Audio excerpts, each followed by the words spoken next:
Hello, folks, and welcome to what is, I believe, the fifth in our series of Dharma Outreach, Dharma Talks. We're back here with myself and Marshall, and we're very fortunate to have a guest today who is a really interesting guy that I had a long conversation with on a FaceTime call, and this is it's Michael Watkins.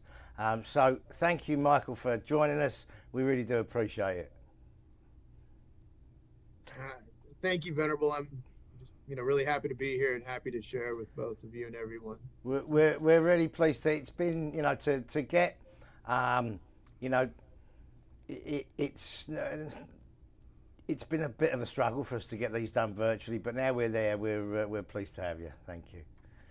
Um, well, I guess kind of, if you don't mind, Michael, we'll start off with, I think maybe how you came to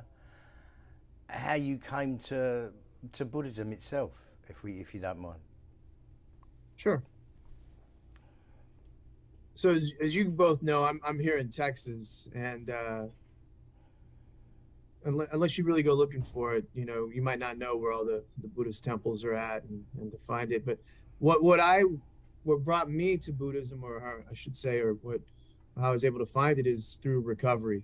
Um, I quit drinking and doing those things, November 1st, 2012, a little over 9 years ago. Um, I'd kind of toyed around with the idea of Buddhism before. I was raised Catholic, but it never stuck with me, never resonated with me. Um, I think I've mentioned to you before, but and I've said before, the part of it that really stuck as far as Catholicism was that whenever you say "peace be with you," I really appreciated that. And so anyway, through my recovery, I'd held on to a book called Dharma Punks that I bought in 2004. And once I opened it up and saw that it was about recovery, um, I I was like, nah, I'm not ready for this. As I mentioned, I didn't sober up till 2012, so it took me those 8 years. But when I did sober up and I was in treatment, here they're telling me that if I want to try to stay sober, I need to find a spiritual way of life. And me having this, not necessarily this kind of aversion as we know it, to the 12 steps and a Christian way of looking at things. I remembered I had that book, the Dharma Punks book. And so I started reading that while I was in treatment. And that really opened the door for me. Once I got out, I started exploring everything I could get my hands on. I really identified with the aspect of service work that ties in with recovery. And so when I found the Bodhisattva vow from a Mahayana practice, um, my heart really resonated with that. And I said, I've been taking all my life, and here's to give back to all beings. As I said, I don't know necessarily how to do all that yet, but my heart really resonated with that, and I want to take this vow. So as I started reading more about the Bodhisattva and the Mahayana, like I said, it was a lot of information that kind of went over my head at the time, and thankfully I was able to find myself. I realized, I said, if I'm going to be able to take care of others, I really need to learn how to take care of me. I'm just newly sober and learning how to live life completely brand new, um, without drugs and alcohol. And, I was 37 at the time. So, I mean, I'd been doing it for quite a while. And long story short, started reading One Breath at a Time, Buddhism and the 12 Steps by Kevin Griffin. And he talked about Jack Kornfield. So that turned me on to reading After the Ecstasy of the Laundry, Path with Heart by Jack Kornfield. And he continued to talk about Ajahn Chah, the Thai forest monk that he was under when he was a monk in Thailand. And once I picked up Ajahn Chah, all of a sudden I was like, okay, this is exactly what I'm looking for. And again, continued to get my hands on what I could, and eventually found a Theravada monk from a Sri Lankan temple in in Texas, in Fort Worth, that I met with him once a week for quite some time. That's great. Thank you. Sorry, Marshall, did you want to say something? No, I'm just absorbing it, but yeah, that's an amazing story, and that's a big part of our stories, the connection to the Dharma, and how it, impacted our lives and transformed our lives, and Sujito has been talking a lot about you and a lot about our similarities, because what I find fascinating is, finding that right livelihood for me was kind of branching out into working in treatment, addiction treatment. And you yourself have found that same path. And I find that really interesting. How do you feel? Like, what do you think about the work that you're doing today to help people that are struggling with addiction? Uh, so I mentioned about that bodhisattva vow and having this aspiration to not just awaken, to help all beings have some kind of enlightenment. And, finding that Theravada path helped me set the groundwork, which is still a cultivation in itself. It's a constant, ongoing process. But and just to backtrack a little bit, I was a chef, professional chef for 17 years, and I did that my first 5 years of recovery. But what I did start doing as I got, really got plugged into recovery communities, I was able to start a refuge recovery group in 2016 in the Fort Worth area. I helped another one get started in the Dallas area. And I did everything voluntarily, still, sitting with this monk, and then eventually trying to even just start like a Kalyanamita group, just some people just coming together to sit and to read and study the Dhamma. But what I found myself longing for still in my heart was like this work stuff is getting in the way of helping people stuff, and I took I just wasn't happy doing it. My heart wasn't in it anymore. And I had the opportunity to go work at a treatment center, a male residential treatment center. And, all the hesitations I had before, finally, one, there were financial hesitations, all this stuff, pay cuts, and I finally, I just, I got to take this leap. And it was a genuine leap of faith, knowing that that's where my heart was at, wanting to help people. And everything would work out no matter what. And I would figure it out, it's not all about money. And that's how it worked out. I started working at this treatment center. And once I started, they said, hey, we heard you've been leading some meditation groups. Is that something you can do here with a client? So I started doing that voluntarily. And within a few months, the CEO noticed and just said, hey, thank you for doing this. And I mentioned, well, I've been doing this for a while, for a few years now. I'm looking at furthering my training. And at that time, it was gonna train with Noah, do a facilitator training. But then I had this opportunity to go train with Fleet Mall, and the treatment center itself, the CEO was like, well, we can help you with that. So I did a year-long, trauma-informed mindfulness teacher training with Fleet Mall, based off of 4 foundations of mindfulness, the Satipatthana, and then the heart practices, the Brahma Viharas. And so taking that leap of faith, I guess your question originally is how do I feel about helping others using these practices? It's like, well, it's what's been helping save my life. It helped me get in the door and open my eyes in a new way, and continue to open my eyes. It's one of those that it just, again, it's endless as far as just continuing to what I can learn and what I can share, and really trying to open up my heart to all, everyone that we encounter. So, I worked at this treatment center as a mindfulness coordinator for about 3.5 years. And then now went to work for a nonprofit that, like I mentioned, is, we're certified as a behavioral health outpatient service, but this agency's been around 75 years, and I'm a part of this overdose response team. So where we go out and follow up with these people that have had 911 substance use calls to see how we can help them, to let them know that, hey, there's people that care about you. There's people that want you to live. And, it's worked for me because I work as a peer specialist, and I share my story and try to meet them where they're at. They're not ready. We give them Narcan, give them my card, and say, you know what, even if you just need somebody to talk to, you can always call me. And then if they want to get into treatment or any of those services, I mean, we're there to help them. And it's not like it's a 1, 2, or 3 time thing where, I've already tried to help you 3 times. It's one that, it could be 6, 7, 8. It's, again, this whole thing. If they call me and say they want help, I'm going to do what I can to help them. I know that's what was done for me. When a lot of people had given up on me, thankfully my family, at least my mom and my oldest daughter were still there, my sister. I didn't have anybody else. But what I know, when I said, hey, I'm ready and I need help, the help was there. And of course, it wasn't like I got to pick and choose how I got help. It was, I took what was available. And I just want to try to help anybody, however I can in that same way. And I think part of my job too, though, being this peer specialist, helps make it an easier transition. Hopefully, that's the goal. So like a warm handoff is kind of how we refer to it.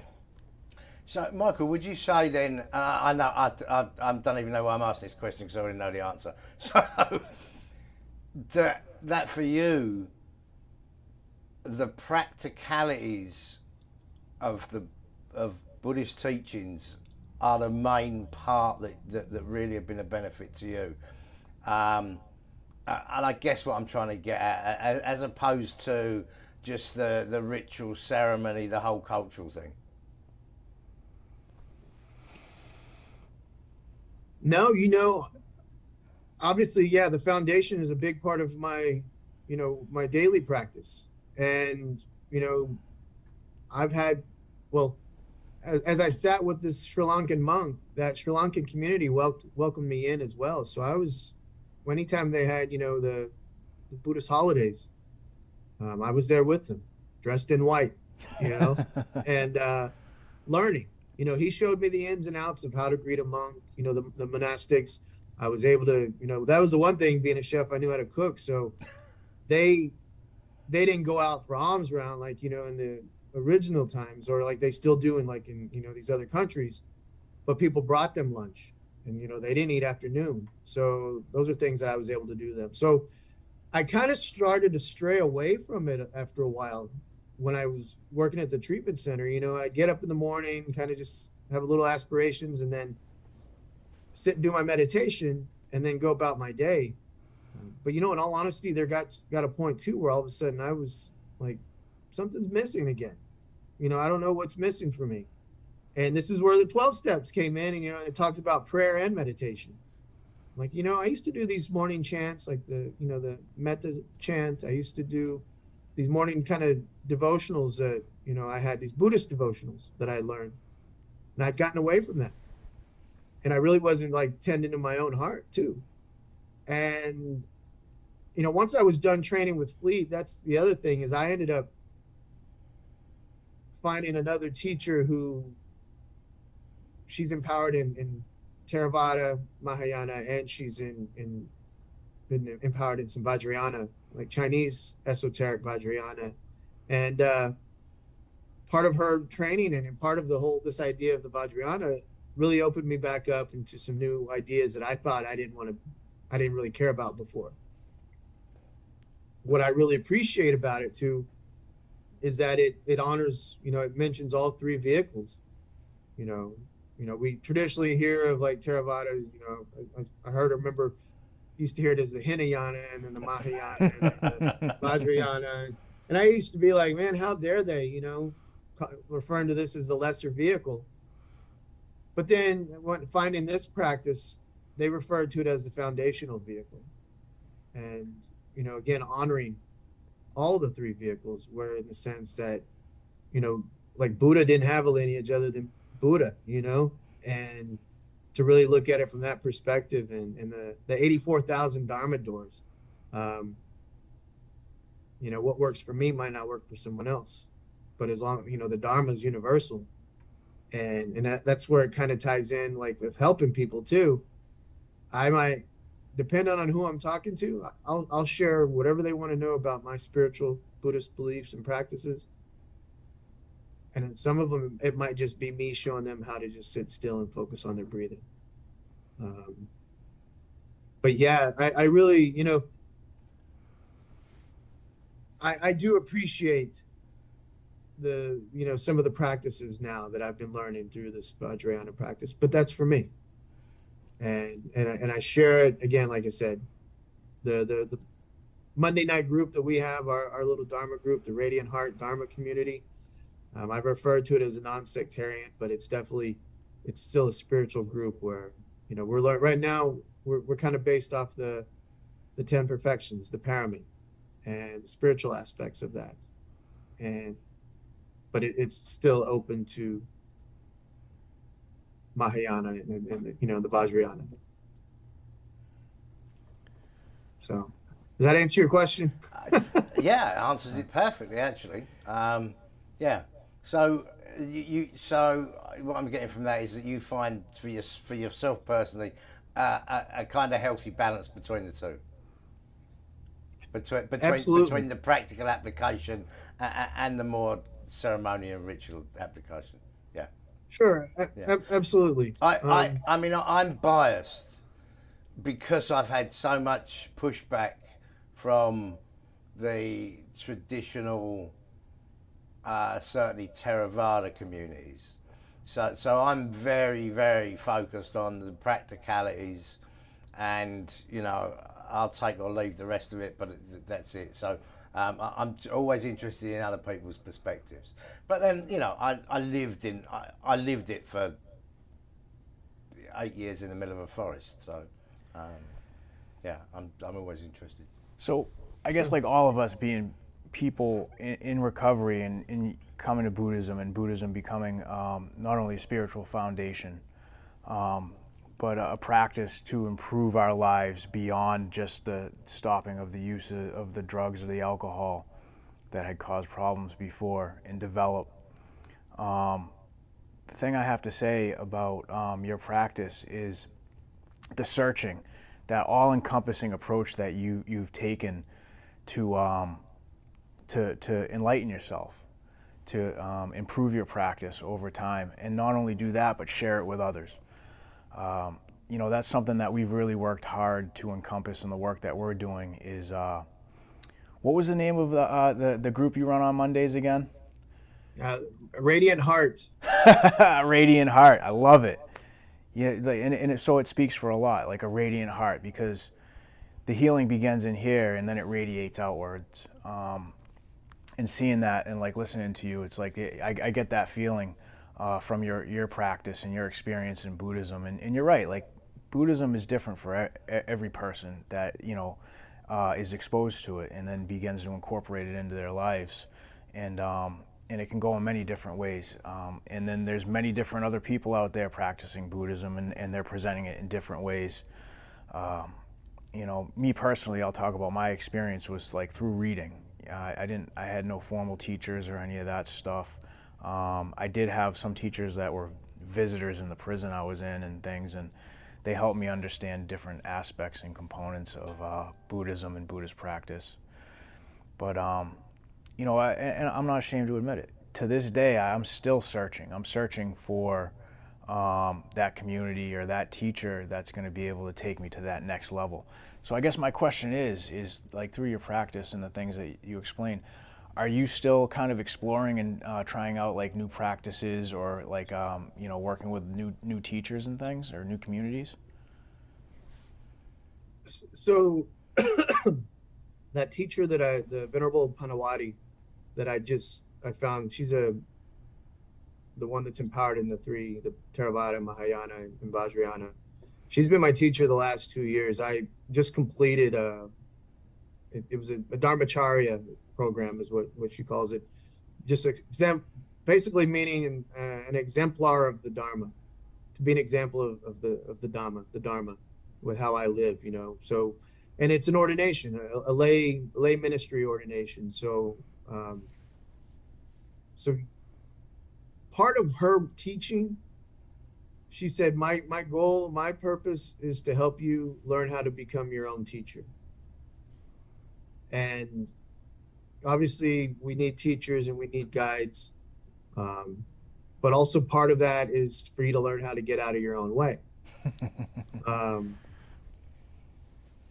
we need the theoretical aspects of it and the intellectual study and learning of it. She said, but you got to get it to, we wanted to get it to a point where it's more embodied and in part of the, again, part of the heart, about how I show up each day, you know, and whether it's any of those three traditions or lineages, it still encompasses the idea of the ethical conduct, developing concentration and samadhi and wisdom.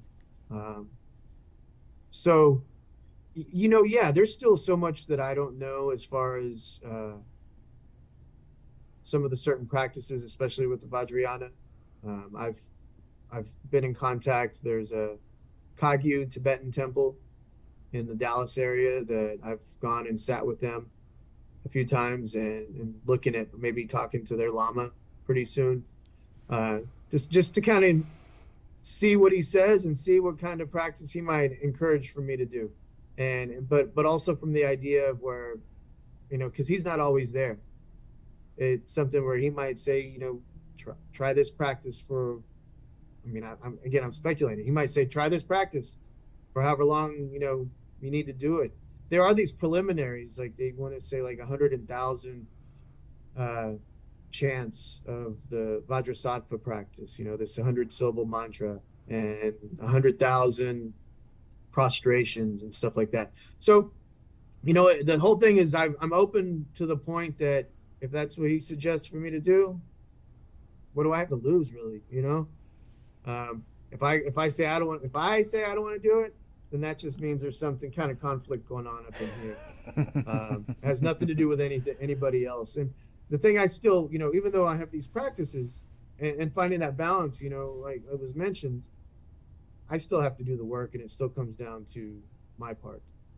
Nobody else can awaken me, just as I can't awaken anybody else other than just being an example of that conduct. And again, I'm not perfect. I know that for a fact, but progress.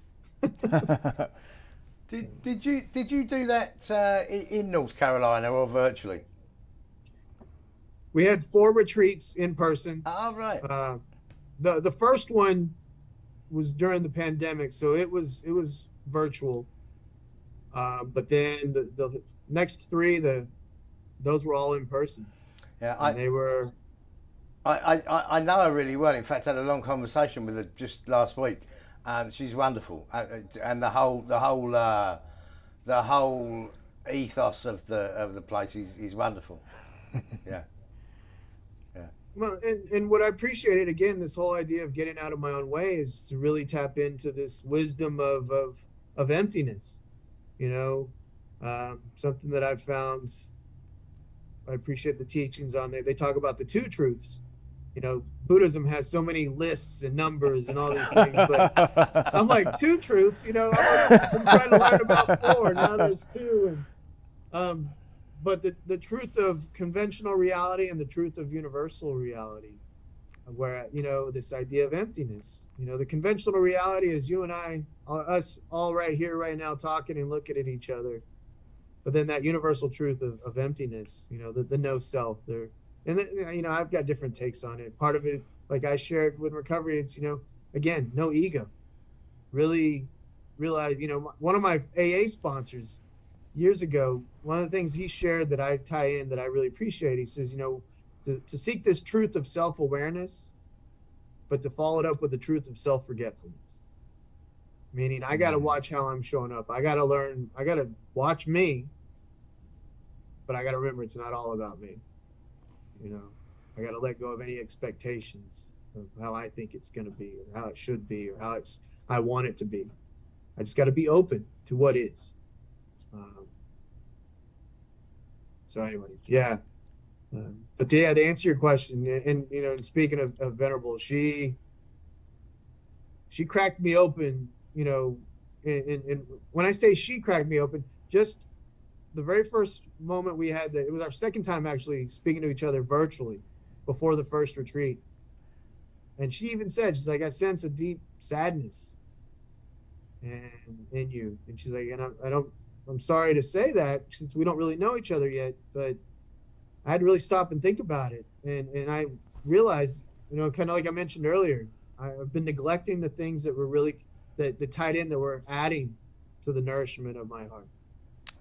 It made sense to me as far as when I was doing this loving kindness chants, when I was offering metta, metta is a byproduct of how I'm showing up. But at the same time, I still, when I first said, I think of my life as a human, and we learn about the preciousness of this human birth that I get to practice with this human birth. I think of my parents, I think of my teachers, then I expand it, through my loved ones and out until I get to all beings. But this whole idea of, I love you, may you be happy. I keep it that simple. I wasn't doing any of that, and especially wasn't saying, "Hey, Michael, I love you too." When I got back to that, and that's when I had to stop and think about it. And I said, she's right. Wow, she's right. And I emailed her and I said, thank you so much, and she said, well, I was afraid I might have scared you off. I said, no, this is what that's where the teacher comes in, to point out, to shine a light on where the direction I need, and then it's up to me whether I want to follow that path or go or not. But definitely she helped me learn how to get out of my own way, because insecurities run deep in this one if I'm not careful. You're not alone. You're not alone, my friend. So we're coming towards the end of this. My question is there anything out there for the audience that you'd like to share with them that you think might be beneficial, especially if they're curious about Buddhism or have no experience, or if they might still be in active addiction or something of that nature that you feel that would be beneficial? Yeah, I think especially if someone's still in active addiction, this day and age, we just have to be safe. The opiate epidemic, overdose epidemic, with fentanyl being present and everything. That's part of the reason why this team that I work for is put together with Recovery Resource Council, because they're putting fentanyl in vape pens even nowadays, and it's in these pressed pills that look like prescription pills, illegally pressed pills, and mixing in all different types of drugs, and it's killing people almost instantly. But if you're still actively using, find ways, find these organizations that'll help you use safer. I know some states have even safe injection sites. Harm reduction. Don't use alone. Seek out Narcan. Seek out fentanyl test strips. And as far as the Dharma, Buddhism, if it's something someone's interested in, it just takes a little bit of interest, and if you look in the right place. Like I said, when I know for me, when I showed interest, the teachings were there, and they appeared. Turns out they were probably there the whole time. I just my eyes opened up a little more. But main thing is what I really love about it is the whole renouncing greed, hatred, and delusion, cultivating generosity, love, and wisdom. Someone asked me, what's Buddhism in a nutshell? And I think that's kind of, I've had to tone down my 20-minute nutshell to that. You couldn't have said it any better. That's perfect. That was perfect, Michael. Well, we're, as much as I'd like to carry on, we're kind of running over time. Michael, do you want to give a shout out to your group again, just so if people that are aware, if they're in your area, your is it Radiant Heart, yeah? Yeah, absolutely. So we're in Waco, Texas, Monday nights. We sit from 7:15 to 8:30. The Good Neighbor House. It's Radiant Heart Dharma community. It's open to everyone, regardless if you identify as Buddhism, however you identify in this world. We're open to everyone. And again, it's a safe space for us to learn together. I'm not a fully empowered teacher, but I have this ordination where I share I try to just share by example and share what's worked for me. We do some walking meditation. We do a seated meditation. and then we all check in and share on the reading.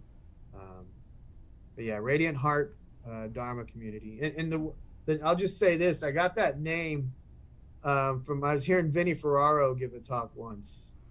If you're familiar with Vinny Ferraro from California, and he had mentioned uncovering the natural radiance of the unobscured heart. And I was like, that really resonates with me, you know, uncovering the natural radiance of the unobscured heart. And it's like, yeah, okay. And so Radiant Heart Community, Dharma Community, just be a light to help others. And so. That's great, thank you. Michael, thank you so much for agreeing to join us. It's been an absolute pleasure. And we are kind of out of time. So Sure. with that, we'll wrap it up. And thanks, folks, for watching. Hopefully you will. And we'll be back with a new one in 2 weeks. So thank you, Michael. Michael, thank you so much. Thank you very much. Thank you for your service. Thank you so much for what you do. Same to both of you. Thank you. I appreciate it. Hope you have a wonderful day. Thank you. Yeah.